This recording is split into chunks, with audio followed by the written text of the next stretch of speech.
Igreja Presbiteriana Vinde em Vinhedo. E se você é novo aqui no canal, já se inscreva, deixe seu like, aperte o sininho para receber todas as notificações e compartilhe com um amigo. O vídeo já vai começar. Gênesis capítulo de número 3, do primeiro versículo ao versículo final, está escrito assim: Mas a serpente, mais sagaz que todos os animais selváticos que o Senhor Deus tinha feito, disse à mulher: É assim que Deus disse: Não comereis de toda a árvore do jardim? Respondeu-lhe a mulher: Do fruto das árvores do jardim podemos comer, mas do fruto da árvore que está no meio do jardim, disse Deus: Dele não comereis, nem tocareis nele, para que não morrais. Então a serpente disse à mulher: É certo que não morrereis, porque Deus sabe que no dia em que dele comerdes, se vos abrirão os olhos, e como Deus sereis conhecedores do bem e do mal. Vendo a mulher que a árvore era boa para se comer, agradável aos olhos e árvore desejável para dar entendimento, tomou-lhe do fruto e comeu. E deu também ao marido, e ele comeu. Abriram-se então os olhos de ambos, e percebendo que estavam nus, coseram folhas de figueira e fizeram cintas para si. Quando ouviram a voz do Senhor Deus, que andava no jardim pela viração do dia, esconderam-se da presença do Senhor Deus, o homem e sua mulher, por entre as árvores do jardim. E chamou o Senhor Deus ao homem e lhe perguntou: Onde estás? Ele respondeu: Ouvi a tua voz no jardim, e porque estava nu, tive medo e me escondi. Perguntou-lhe Deus: Quem te fez saber que estavas nu? Comeste da árvore que te ordenei que não comesses? Então disse o homem: A mulher que me deste por esposa, ela me deu da árvore e eu comi. Disse o Senhor Deus à mulher: Que é isso que fizeste? Respondeu a mulher: A serpente me enganou e eu comi. Então o Senhor Deus disse à serpente: Visto que isso fizeste, maldita és entre todos os animais domésticos, e o és entre todos os animais selváticos. Rastejarás sob o teu ventre, e comerás pó todos os dias da tua vida. Porém inimizade entre ti e a mulher, entre a tua descendência e o seu descendente. Este te ferirá a cabeça, e tu lhe ferirás o calcanhar. E a mulher disse: Multiplicarei sobremodo os sofrimentos da tua gravidez. Em meio de dores dará à luz a filhos, e o teu desejo será para o teu marido, e ele te governará. E a Adão disse: Visto que atendeste à voz de tua mulher, e comeste da árvore que eu te ordenara, não comestes. Maldita é a terra por tua causa. Em fadigas obterás dela o sustento durante os dias de tua vida. A terra produzirá também cardos e abrolhos, e tu comerás a erva do campo. No suor do rosto comerás o teu pão, até que tornes a terra, pois dela foste formado, porque tu és pó, e ao pó tornarás. E deu o homem o nome de Eva à sua mulher, por ser a mãe de todos os seres humanos. Fez o Senhor Deus vestimenta de peles para Adão e sua mulher, e os vestiu. Então disse o Senhor Deus: Eis que o homem se tornou como um de nós, conhecedor do bem e do mal. Assim, que não estenda a mão e tome também da árvore da vida e coma e viva eternamente. O Senhor Deus, por isso, o lançou fora do jardim do Éden, a fim de lavrar a terra de que fora tomado. E expulso o homem, colocou querubins ao oriente do jardim do Éden, e o refulgir de uma espada que se revolvia para guardar o caminho da árvore da vida. Feche seus olhos, vamos orar. Senhor, nesse culto de Páscoa, onde celebramos a ressurreição do seu Filho amado, somos levados pelo texto sagrado ao início de tudo. Ao motivo pelo qual seu Filho teve que morrer. Nós rememoramos, por meio de textos, de orações, de canções, nós rememoramos toda a sua paixão, sua vida, sua morte, sua ressurreição, e demos graças ao Senhor, por quem o Senhor é e por tudo que o Senhor fez. Mas agora, precisamos que o nosso coração seja levado cativo até a Sagrada Escritura. E presos, atados a esta palavra, com cordas de amor invisíveis, mas que nos aprisiona, sejamos transformados para a glória do seu nome. Como tem feito há tantos anos. Toma-me em tuas mãos mais uma vez e fale conosco, para a glória do seu nome. Nós oramos em nome de Jesus. Amém. Nossa série do mês de abril é uma série um tanto diferente da que estamos habituados. Nossa igreja é uma igreja que tem por ideia que o texto sagrado deve ser pregado lectio continua, que significa as leituras devem ser contínuas. Neste sentido, foi pregado nesta igreja aqui, que estamos reunidos, a primeira carta de Paulo aos Tessalonicenses, o livro de Ruth, o livro de Esther, e nós estamos caminhando no livro de Josué, capítulo de número 4. No primeiro culto do mês de maio, nós retornaremos a Josué e seguiremos a lectio contínua, a leitura contínua. Mas por que nós modificamos o nosso sistema nesse mês de abril?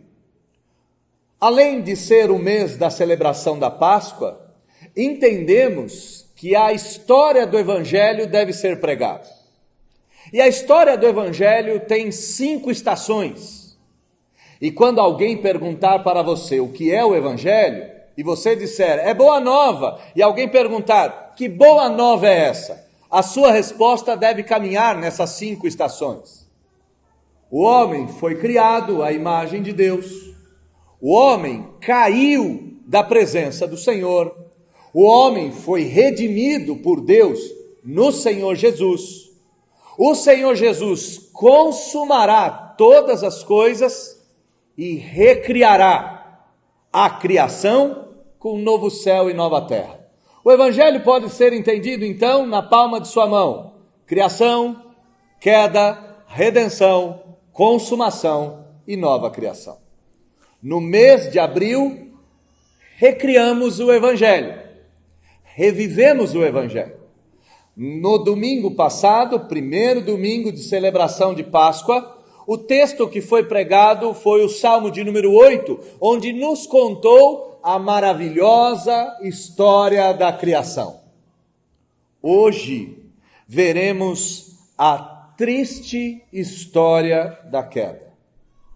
Para que você tenha um tema diante dos seus olhos, fixo em sua mente, você pode propor que estamos falando da odisseia da raça humana, a aventura da raça humana, o que nos define como cidadãos desse planeta foi lido em Gênesis capítulo de número 3. A sociedade moderna tem combatido a ideia de que Deus é o criador do universo. E não só combatido essa ideia, mas tem abandonado aquilo que nós chamamos de grandes narrativas fundantes. Para que vocês tenham uma ideia do que eu estou dizendo como grandes narrativas fundantes, a narrativa dos gregos, que funda a sociedade grega, pode ser vista por 2 livros. A Odisseia e a Ilíada, escrita por Homero. A fundação do povo romano pode ser lido na Eneida, que é um livro fundante. Mais perto de nós, a nossa história fundacional, a história dos bravos portugueses que abandonaram a Europa em direção ao desconhecido, pode ser tida nos Lusíadas de Luís de Camões. E se você quer uma narrativa fundacional do Brasil, por exemplo, você pode ler O Tempo e o Vento de Érico Veríssimo, você vai se deliciar com a história da fundação do Rio Grande do Sul, é o único texto que nós temos como uma narrativa fundacional da nossa sociedade. Mas aqui nós não estamos falando de brasileiros, de portugueses, de romanos, de gregos, aqui nós estamos falando da raça humana como um todo. Aqui nós temos a grande história, aqui nós temos a metanarrativa, aqui nós temos a história fundacional de todos nós. Não lemos a história de outros, acabamos de ler a nossa história. Deus criou o mundo em 6 dias literais, de tarde e manhã. E no 7º dia descansou de suas obras. Pois o homem e sua esposa, carne da carne do homem, e aqui um importante aviso, maridos, vossas mulheres não foram feitas dos vossos pés, foram feitas do vosso lado. Mulheres, não foste feita da cabeça do homem, foste feita do coração. Homens, amai as vossas mulheres. Mulheres, sejam submissas aos vossos maridos, como a igreja é de Cristo e como Cristo é da igreja. Essa narrativa, então, funda a nossa sociedade. O Senhor Deus diz a este primeiro casal, nossos pais, nossos ancestrais, que eles deveriam cultivar a terra, lavrar o solo, cuidar dos animais, como verdadeiros, legítimos vice-regentes da criação. O homem e a mulher eram os vice-reis do planeta. Contudo, o Senhor Deus disse: há uma árvore que vocês não podem comer. Há uma árvore que vocês não podem ingerir. E antes que venha na sua cabeça maçã, irmãos, não era uma maçã. Não era uma maçã. E talvez possa vir na sua mente o relacionamento conjugal marido e mulher. Também não era. O relacionamento conjugal não é pecado e a maçã também não. Ok? Mesmo aquelas vermelhas que nos lembram a Branca de Neve, nem aquela é pecado. O texto está falando de uma árvore com um fruto desconhecido. Uma árvore literal, um fruto literal. E Deus disse, nesta árvore, desta árvore, você não pode ingerir. De todas as outras, fique à vontade. A criação é toda sua. O jardim é todo seu. Se farte na minha obra, mas obedeça a minha palavra. Começa o capítulo 3 com o surgimento do inimigo mais sagaz de toda a história do homem. E aqui um detalhe importante, irmãos: o diabo não é inimigo de Deus, não tem como ser inimigo do Senhor. O Senhor o esmagaria num só instante. O diabo é seu inimigo, ele é seu adversário, ele não é o adversário do Senhor. Aliás, como algum teólogo disse, o diabo não passa de um cão do próprio Deus.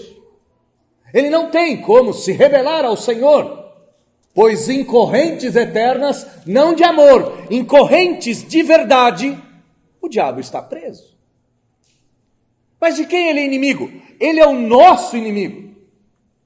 E ele é o nosso inimigo porque o homem é a coroa e glória da criação, porque o homem é o rei designado por Deus para governar a terra, e o diabo, o nosso adversário, Satanás, talvez por inveja, tenha nos odiado desde o primeiro dia da nossa existência. Aqui o diabo surge em cena como um ente parasitário. Ele não estava presente na criação do jardim, mas surge entre as frestas, surge sorrateiramente, e não poderia surgir de outra forma a não ser como a serpente. Olha comigo, capítulo de número 3, versículo de número 1. Mas a serpente, mais sagaz de todos os animais selváticos que o Senhor tinha feito, disse à mulher. A serpente aqui não é um mal em si, mas quem se apossa dela é. Quem a devora é. O diabo toma posse da serpente. E agora, feito ele próprio a serpente, e aqui é interessante, Deus envia seu filho à semelhança de homens, o diabo se faz à semelhança dos répteis. A serpente fala à mulher, a serpente conversa com a mulher, a serpente tende a seduzir a mulher. E como que ela vai seduzir a mulher? Por meio das palavras.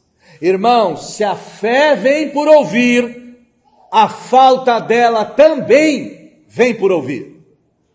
E aqui um pequeno detalhe. Cuidado com as vozes que têm falado na sua cabeça. E você quer saber quais as vozes que têm falado na sua cabeça? É só você olhar quais são as pessoas que você segue nas redes sociais. Se você quer detectar quais são as vozes que têm falado na sua cabeça, dá uma puxada no seu WhatsApp e veja quem é que está te influenciando. A fé vem por ouvir. Vir à igreja é ouvir a palavra de Deus e ter a fé alimentada. Não vir à igreja é não ter a fé alimentada, mas ter a falta de fé alimentada. Tudo por meio da fala. E é por isso que alguns dos nossos jovens vão para a universidade por meio da fala de professores que não deveriam ser chamados como tais. Desviam do caminho do evangelho. Fé e falta de fé vem pela voz. A serpente, então, começa a sua trama. A urdição da trama infernal começa a ser costurada. Então a serpente fala com a mulher. Foi assim que Deus disse: não comereis de toda árvore do jardim? Foi isso mesmo que Deus disse a vocês? Que vocês não deveriam comer de nenhuma árvore do jardim? Perceba que a serpente está apenas trocando a ordem das palavras. O Senhor Deus não tinha dito que eles não poderiam comer de todas as árvores. Mas a serpente pergunta: foi isso que Deus disse? Vocês não podem comer de fruto algum do jardim? A mulher responde: podemos. Versículo de número 2, do fruto das árvores do jardim podemos comer, mas do fruto da árvore que está no meio do jardim, disse Deus, dele não comereis. Mas olha o texto, nem tocareis, para que morrais. O que Eva está fazendo aqui? Aqui ela está pecando? Claro que não. Mas ela está gostando do diálogo e está tentando ser tão eloquente, talvez até impressionar. Deus disse, não podemos comer, não podemos nem tocar, e nós somos tão obedientes que nós nunca faremos isso. Aqui, ela se mostra não orgulhosa, mas se mostra como alguém que topa o diálogo e quer saber mais do que a serpente, quer ir mais além do que a serpente. Irmãos, um outro detalhe que vale a pena ser dito. Nunca, em hipótese alguma, dance a valsa com Satã. Você vai perder. Não tope o embate. Você vai perder. Alguém já disse em algum lugar que discutir com idiotas faz de você um deles. Eu posso aplicar isso à própria realidade do diabo. Discutir com o diabo faz de você parecido com ele. A não ser que você discuta a partir da palavra de Deus. Aqui Eva começa a discutir a partir da sua própria cabeça. E aí ela abre a porta para que a serpente avance. Então a serpente diz, é certo, é óbvio que você não vai morrer. Você pode tocar e comer da árvore, você não morrerá. É claro que vocês não morrerão. Qual é o problema que está aqui? Deus proibiu vocês de comerem o fruto, porque Ele sabe que no dia em que dele comerdes, se vos abrirão os olhos, e como Deus sereis conhecedores do bem e do mal. Eva, tem nada a ver com morte. O que Deus tem é ciúme, então Ele não quer abrir mão de ser quem Ele é. Ele quer manter a vantagem histórica a seu favor. Se você comer do fruto, você se torna igual a ele, tonta. Você se torna igualzinha. Você vai ter sabedoria. Você não precisará ouvir a voz dele. Você mesmo terá as vozes da própria existência. Você ouvirá a sua própria voz e viverá de acordo com o seu próprio conhecimento. A proposta, ela é tão tentadora, tão seduzente, que a mulher olha para a árvore e vê que a árvore é boa de se comer, vê que a árvore é agradável aos olhos. E aqui, irmãos, eu fiz um primeiro comentário dizendo que não era maçã, mas você pode usar a maçã como uma boa imagem, não para a árvore, mas para aquilo que é agradável. Eu me lembro quando eu era pequeno, eu morria de vontade, e a gente não tinha tanto recurso assim, era difícil a coisa, né? Aliás, todos nós que somos da década de 70, 60, 80, sabemos que a coisa não era assim, né? Macarronada era só de domingo, refrigerante era só de domingo, era um copo por criança. Comer fruta então daquelas mais especiais, morango, pêssego, maçã, era um negócio extraordinário. Eu morria de vontade daquela maçã argentina. Aquela que vinha no papel de seda, sabe? Ainda vem no papel de seda? Eu não sei mais se vem no papel de seda. Mas é agradável aos olhos aquela maçã bonita. Eva olha para essa árvore e vê que o fruto dela é agradabilíssimo aos olhos. É mais agradável do que a maçã argentina. E ela entende que aquele fruto é desejável para fazer dela semelhante a Deus. De fazer dela semelhante ao Senhor. Ela cai na urdidura, ela cai na trama, e sem se dar conta, percebe que a árvore é boa para comer, agradável aos olhos, ela satisfaz a boca, satisfaz os olhos, satisfaz o coração. Eu falando com alguém ontem, ou anteontem,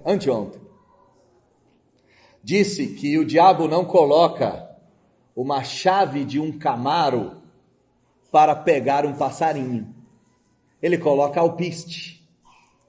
O diabo não nos seduz com alpiste, seduz com aquilo que é agradável ao nosso paladar, que é agradável aos nossos olhos, que é agradável ao nosso coração. Sua boca, seus olhos e seu coração são os alvos do nosso adversário. Então a mulher toma do fruto, come e dá ao seu marido. Diferentemente do que muita gente diz por aí, aonde estava Adão? Adão estava perdido por aí. Lógico que não, ele está junto dela. O pecado de Adão foi abandonar a sua mulher. Meu Deus do céu, como às vezes é irritante quando as pessoas sabem muito pouco ou quase nada de teologia. Eles estão juntos. Ela come e fala assim, come. Qual é o pecado de Adão? Ter ido passear? Não, o pecado de Adão foi não ter intervido. Ele está junto com ela. Eles pecam juntos.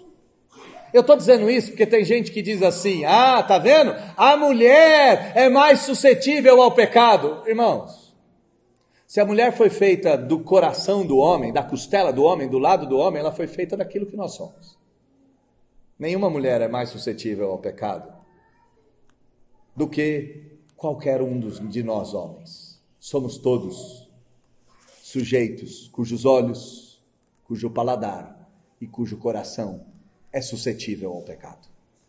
Então, eles comem.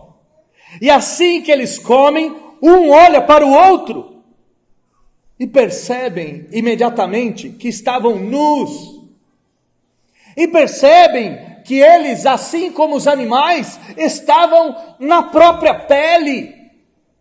E se dão conta de que sua pele estava exposta, de que a sua intimidade estava visível. Eles se tornaram exatamente conhecedores do bem e do mal. A inocência é perdida. A nudez não é um pecado. Por que eu estou dizendo isso? Porque tem denominações que acreditam que se Jesus voltar e o homem estiver nu, ele não vai. Ai, meu Deus do céu, né? Ai, Jesus amado. Não, porque as pessoas só sobem para o céu sem a vestimenta. E você talvez tenha isso, né? O deixados para trás. Você já deve ter visto. Fica as roupas e as pessoas sobem. Jesus subiu pelado, então, para o céu. Elias foi trasladado nu. É isso? Quanta bobagem, pelo amor de Deus. A roupa fica. Ai, que bobagem. A nudez não é um pecado. Mas se perceber nu, fez com que eles sentissem vergonha. E como é que a gente percebe isso? Se você teve filho pequeno, você sabe que as crianças pequenas não estão muito ligadas com isso. Esses dias na igreja tinha uma criança com um vestido, uma menina, e ela dançando com o vestido, quase igual o meu. É melhor eu fazer a piada do que você. O que vocês vão fazer? Eu conheço vocês. Vocês são filhos de Adão e Eva, eu sei disso. Vocês estão aqui. E ela puxou o vestido, e a mãe falou, para! Você não pode ficar nu. E a criança continuou dançando e nem se deu conta. Não significa que as crianças são puras. Significa apenas que elas ainda não deram consciência de que elas estavam nus. E isso não gerou vergonha. Eles então olharam-se e imediatamente geraram uma solução. Cozeram folhas de figueira e fizeram roupas para si. Fizeram exatamente aquelas tangas em que os portugueses, ao chegarem no Brasil, viram os índios vestidos. Fizeram cintas de folha de figueira. A trama deu certo, a serpente venceu. Só que agora eles têm que se deparar com aquele visitante habitual, com aquele visitante que vinha todos os dias de tarde no jardim, e se deparar que esta visita seria diferente de todas as outras. Quando, versículo 8, ouviram a voz do Senhor Deus, que andava no jardim pela viração do dia, Deus ia toda tarde no jardim dar uma volta. Ele ia chamar os seus filhos, ele ia brincar com seus filhos, ele ia instruir os seus filhos, ele ia desfrutar dos seus filhos. Aquela visita habitual agora é completamente diferente. Quando eles ouvem os passos do Senhor, diz o texto que eles se esconderam da presença do Senhor Deus. Assim como a serpente, quando ouve os passos, detecta os passos do homem, se esconde entre as ramagens, aqui Adão e Eva, imitando aquela que foi a sua algoz, se escondem entre as ramagens. O Senhor Deus percebe que há algo diferente. Então ele pergunta: Adão, onde estás? Me dói o coração pensar que essa voz de Deus, por muitos ainda não foi ouvida. Há quanto Deus pergunta: onde estás? E o homem e a humanidade insistem em se esconder da presença do Senhor. Adão responde: eu ouvi a tua voz, Senhor, e porque eu estava nu, eu tive medo. Eu ouvi o Senhor, mas eu não tinha mais como chegar à sua presença.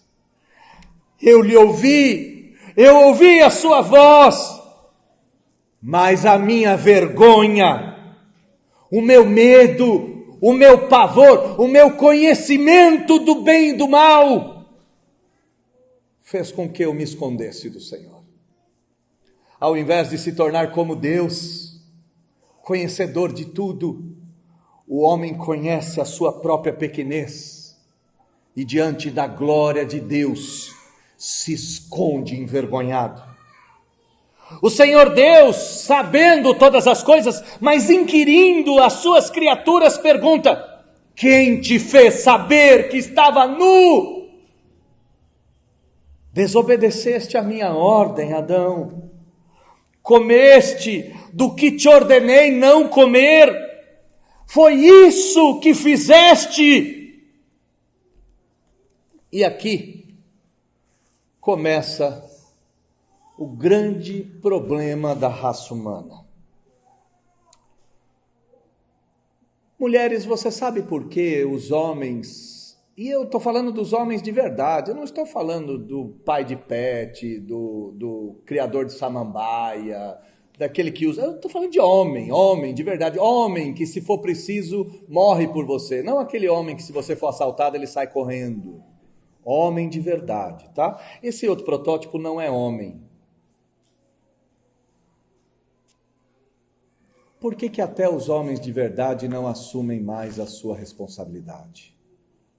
Porque o pecado fere a masculinidade no coração. Você comeu da árvore, Adão? Ele poderia dizer: comi, eu não tive força. O que ele faz? Ela é a culpada. A mulher que me deste por esposa, e na verdade ele não está culpando a mulher, ele está culpando Deus. O que o Senhor me deu é o responsável pelo erro que eu cometi. A causa dos homens não assumirem a responsabilidade é exatamente pelo canto da serpente. A causa dos homens culparem a Deus é exatamente pelo canto da serpente. Maridos, aqui um pequeno detalhe. Se você, quando solteiro, orou para Deus te dar uma esposa, não ouse olhar para o céu e reclamar dela, dizendo: a mulher que tu me deste não serve. Quando você faz isso, você nada mais faz do que ecoar aquilo que a serpente fez há milhares de anos atrás. Proteja sua mulher, assuma a culpa, assuma a vergonha e coloque-a atrás dos seus ombros, não na frente do seu peito. Então Deus diz à mulher: que você fez? Que é isso que você fez? E a mulher, ao invés de assumir a culpa, seguindo os passos do seu marido, diz: a serpente que o Senhor criou, não criasse a serpente, nada disso aconteceria. Irmãos, o diabo entraria num tatu-bola.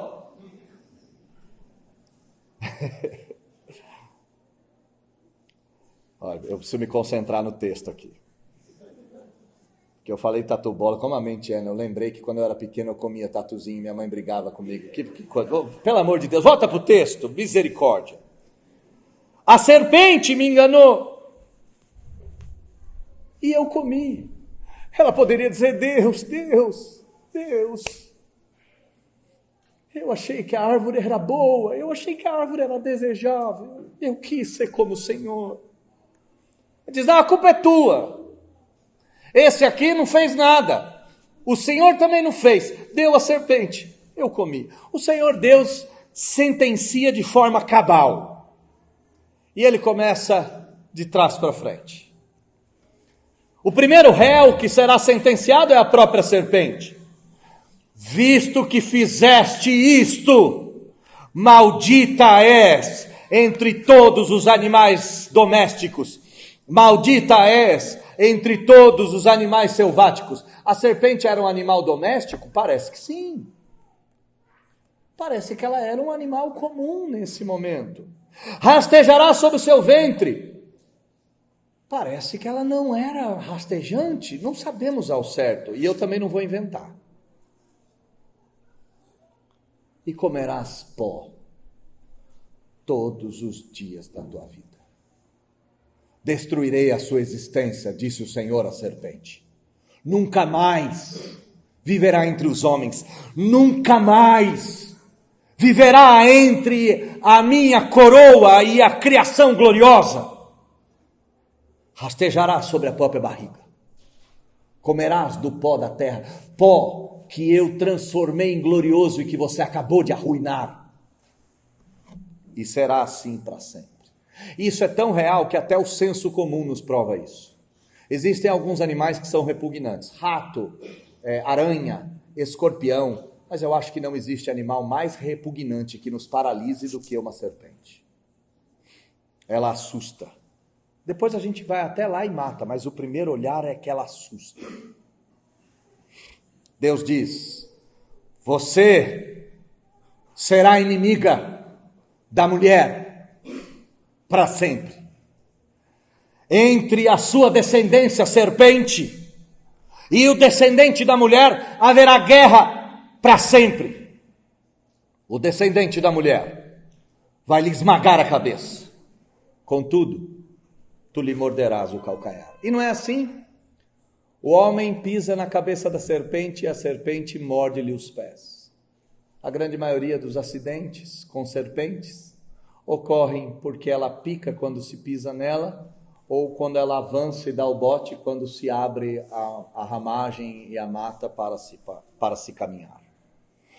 O primeiro réu foi a serpente, o segundo réu a mulher. Então Deus disse à mulher: multiplicarei sobremodo os sofrimentos da tua gravidez. Irmãs, o parto dói por causa do pecado. Os filhos nasceriam sem dor.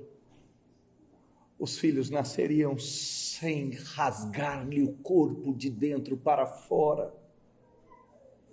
Mas por causa do pecado, a sentença foi promulgada. Em meio a dores darás filhos.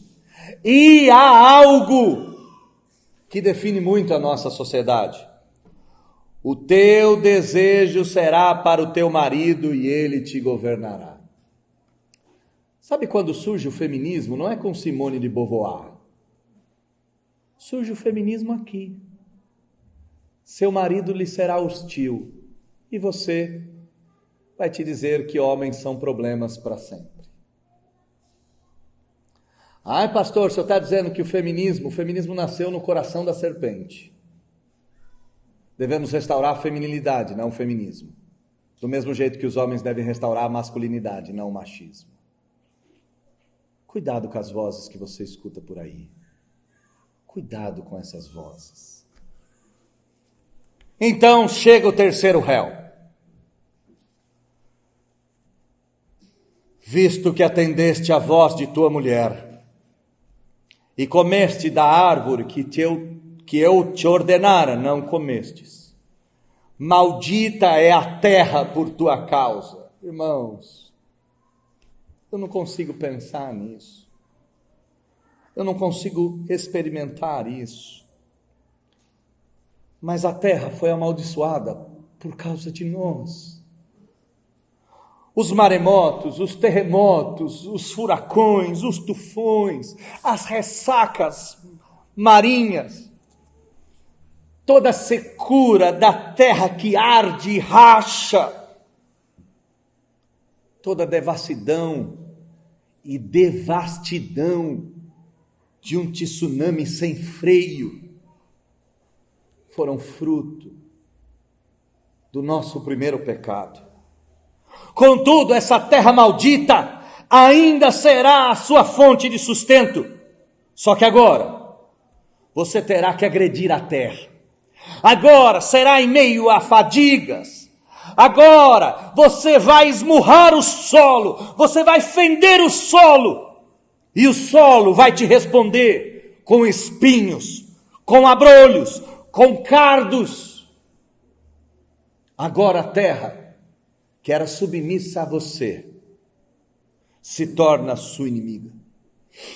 E no suor do rosto comerás o teu pão, até que tornes a terra, terra que a serpente comerá para sempre, até que se volte ao pó, pois não passas de pó.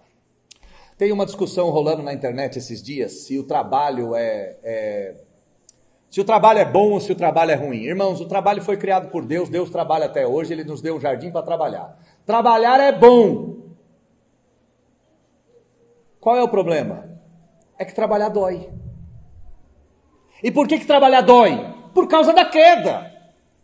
O suor desce grosso, a mão caleja. Você trabalha e não vê resultado. Não é porque você é um mau administrador, pode até ser, mas é porque a terra é sua inimiga. E tudo que você fizer, ela vai te responder com uma gusparada no rosto. Mas o Senhor Deus continua sendo Deus. E no versículo 20 ele dá uma provisão inusitada.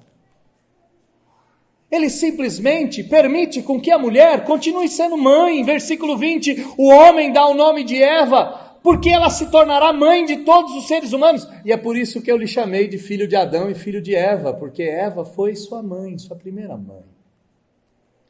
E se você quer saber se de fato você é filho de Adão e Eva, fica um pouquinho com as crianças, você vai ver como eles são filhotes de Adão legítimos, como eles são filhotes de Eva. Deus dá uma provisão inusitada, diz que ela continuaria tendo filhos e cobre a nudez dos nossos pais. Versículo de número 21, ele dá uma vestimenta de peles para Adão e para sua mulher. Ele cobre a vergonha dos dois, não com cintas de figueira, coisas que os homens mesmos produziram, mas agora Deus sacrifica um animal, arranca o couro e a pele e veste os nossos primeiros pais. Se a provisão é inusitada, a conclusão a seguir é acertadíssima. Deus disse, e aqui, irmão, Deus não está falando com os anjos, tá? Eis que o Senhor se tornou como um de nós. Anjos nunca foram feitos de carne e osso. E aí digo mais, vamos corrigir mais uma teologia. Você nunca se tornará anjo, tá? Ai, no novo céu e na nova terra eu vou atravessar paredes.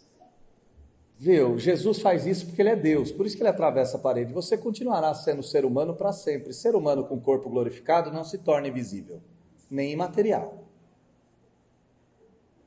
No céu não entra carne, sim, mas no novo céu e nova terra seremos recriados, e você nunca vai voar nem atravessar a parede. Você não foi feito para ser passarinho, você não foi feito para ser fantasma, você foi feito para ser homem.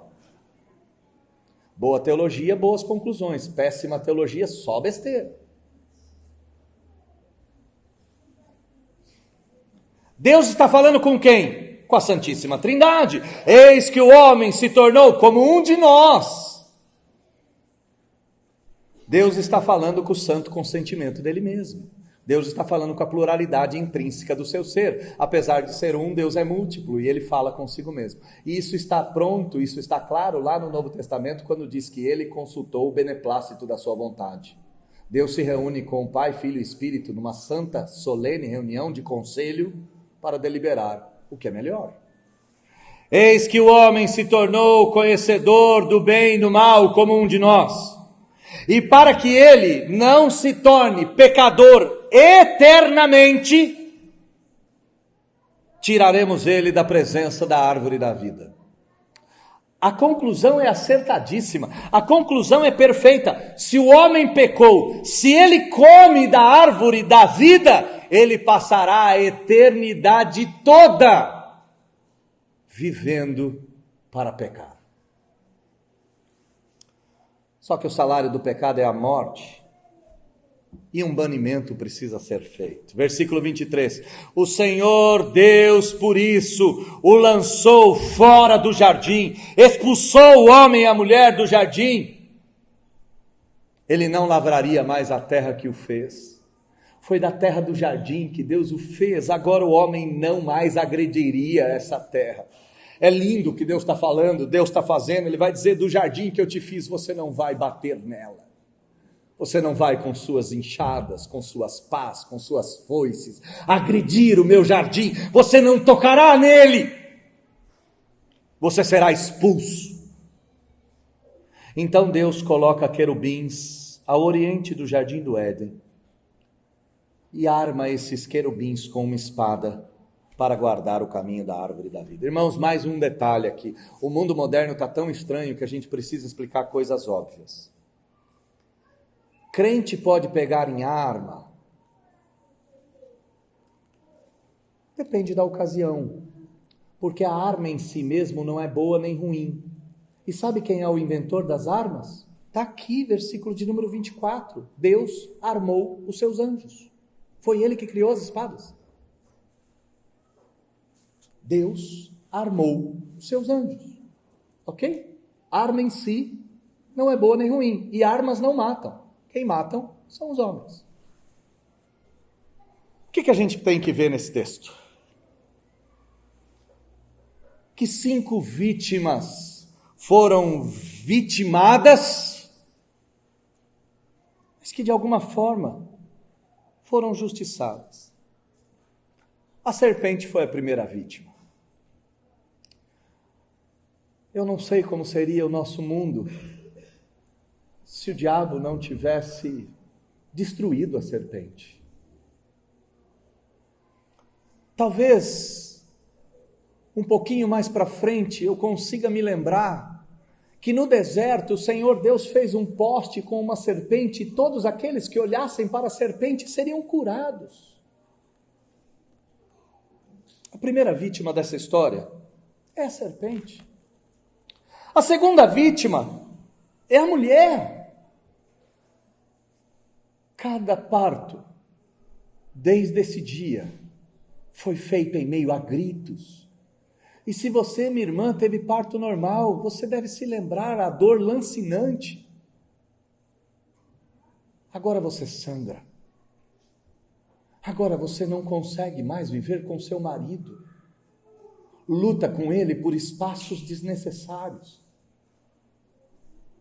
A terceira vítima foi o homem. Não assume mais responsabilidade. Não consegue mais ser o vice-rei. Não protege mais a criação, começando da sua mulher e seus filhos. Tem que trabalhar de sol a sol e trabalha feito um condenado e não consegue sustentar a casa. A própria criação. Tantas vítimas. Os pardais, os golfinhos, as baleias, as abelhas, as árvores, os carvalhos, as macieiras, as bananeiras, a criação, toda a criação geme e grita até hoje, dizendo: por que fomos feitos maldição? Mas a Bíblia diz que também uma vítima inocente pagaria esse preço. Quando Deus olha para a serpente, ele diz: o seu descendente vai brigar com o descendente da mulher e vai morder o calcanhar dele. O descendente da mulher, uma das vítimas inocentes aqui, é marcado para morrer, é marcado para pagar. E é óbvio que Jesus tinha que nascer de Maria, e é óbvio que ele tinha que nascer do ventre de uma jovem, e é óbvio que na plenitude do tempo, o descendente da mulher subiria no Calvário, marcado pelas presas da antiga serpente, Satã. Este o morderia o calcanhar. Mas o texto não fica só com vítimas. O texto também é marcado pelo ato da graça. A Bíblia diz que no dia que eles comerem o fruto, eles morreriam. E graciosamente Deus não os mata naquele momento, não. Adão experimentaria a morte, Eva experimentaria a morte, mas não nesse momento. A graça de Deus os mantém caminhando. Mas também é triste nós vermos que espiritualmente eles morreram totalmente. Imediatamente eles morreram, porque antes eles dançavam ao som da voz do Criador. Antes, como as estrelas cantavam, Adão e Eva cantavam a presença do seu Senhor. Antes, com os anjos louvando num coral perfeito, Adão e Eva cantaram. Agora eles se escondem. Espiritualmente morreram, depravados totalmente, caídos eternamente. Porém, a graça não os condena para o inferno. A morte física seria experimentada mais à frente, a morte espiritual experimentada imediatamente, mas a morte eterna não. E por que eu digo que a morte eterna não os tomou conta? Porque Deus olhou para Eva e disse: crescei-vos e multiplicai-vos. Eu não vou impedir que você gere vida. Eu não vou impedir que você continue parindo, mulher. Você continuará gerando filhos. E isso é tão lindo de ver, mas ao mesmo tempo tão trágico. Porque no capítulo de número 4, Eva diz: eu gerei um filho. E ela imagina que esse filho vai esmagar a cabeça da serpente. Mal sabia ela que Caim, o seu filho mais velho, esmagaria a cabeça do filho mais novo dela. O ato da graça é dizer para a mulher: viu, um dia você será justiçada. Um dia você vai ser vingada. O teu filho vai vir e vai matar a serpente. Você será vingada, mulher. Terceiro ato de graça. Deus cobre o pecado deles. Irmãos, quando nós olhamos no capítulo de número 4 e enxergamos Abel fazendo um sacrifício do cordeiro e Caim fazendo um sacrifício de fruta, a gente talvez, se não olharmos atentamente para o texto, vamos dizer que Deus foi injusto. Porque Caim fez uma mesa tão bonita como essa. Caim fez. Só que Abel pegou um cordeiro, pegou uma faca, cortou o pescoço do cordeiro, colocou o cordeiro sangrando e disse para Deus: eu não consigo fazer nada. E da onde Abel tirou isso? Abel tirou isso das vestimentas que Deus fez para cobrir os seus pais. O ato da graça é que Deus pegou um animal inocente. E eu posso deduzir que tenha sido um cordeiro. Lógico que eu posso deduzir isso. Ele pegou um animal inocente, branco, partiu o pescoço desse animal.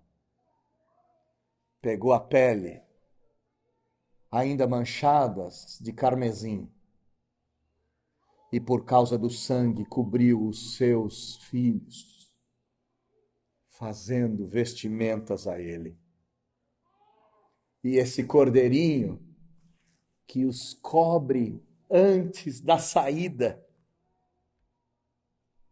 foi cantado nessa manhã, nesse lugar, em todos os cânticos que nós entoamos. A graça de Deus em Gênesis 3 é tamanha que o Cordeiro de Deus que tira o pecado do mundo, só conhecido no Evangelho de João, estava prefigurado no Evangelho de Moisés, escrito em Gênesis, capítulo de número 3. Na odisseia da história humana, um vingador viria. Um vingador triunfaria. Ele adentraria nos portais de Satã, mas não com um cavalo branco. Ao invés de vir numa marcha triunfal, diz a Bíblia que ele se sentou de lado um filhote de jumento. Levado pela mão até Jerusalém, pela mesma mão que o adorava, foi entregue ao Sinédrio. Julgado na quinta-feira fatídica. Passou a madrugada toda apanhando. E na sexta-feira de manhã foi apresentado diante dos romanos. Mais de 100 chibatadas o Senhor Jesus sofreu naquela manhã. Uma coroa de espinhos cravou-lhe a testa. Murros infindáveis. Então uma cruz pesada, cerca de 80, 70, 90 quilos. A haste lateral foi posta nos seus ombros. E ele começa a via crucis. Cai, é ajudado, mas sangra durante todo aquele caminho. O cheiro de sangue da paixão de Cristo ainda pode ser sentido nos nossos dias. Então é levado até o Gólgota e dependurado entre dois malfeitores. Ali não blasfemou, disse: Pai, perdoa-lhes, eles não sabem o que fazem. Se preocupou com Maria, com João, pediu água, gritou a Deus e no fim das contas disse: Pai, em tua mão entrego meu espírito. O vingador veio como um cordeiro, como um cordeirinho manso. Não abriu a boca diante dos seus tosquiadores. E mesmo podendo chamar todas as miríades angelicais, ele se entregou de forma muda, de forma cruenta, para cobrir a vergonha eterna dos seus pais. A morte de Jesus, meus irmãos, são as vestes feitas por Deus para cobrir a nossa nudez. Mas diz o texto sagrado que o animal inocente, o Cordeiro de Deus que tira o pecado do mundo, ao terceiro dia ressuscitou. E nos conduz novamente ao jardim da adoração, para que no último dia nos alimentemos da árvore da vida e vivamos para todo sempre nas bodas do Cordeiro. Eis o Cordeiro de Deus, que tira o pecado do mundo. que nos leva a águas vivas e que nos dá a fonte da vida eterna, para que nós deste fruto tomemos, nos saciemos para todo sempre. Feche seus olhos, vamos orar, agradecendo ao Senhor Deus. Enquanto nós oramos, eu convido o nosso coral para se posicionar, para nos conduzir num cântico de resposta àquilo que foi pregado. Oremos. Deus, em nome de Jesus, acabamos de enxergar a odisseia da raça humana. Essa é nossa história. Nossa história com vítimas, nossa história com choro, nossa história com dor, mas nossa história com riso, pois aprouve ao Senhor fazer uma cobertura para nós, não mais de um cordeiro inocente, mas do Filho unigênito e primogênito de Deus, o único da mesma genética do Pai, unigênito, para morrer em nosso lugar e cobrir a nossa vergonha. O Cordeiro de Deus foi apresentado a nós nesta manhã. Que nós, a Igreja do Senhor, nos rendamos a Ele em honra e glória e louvor e adoração. Amém.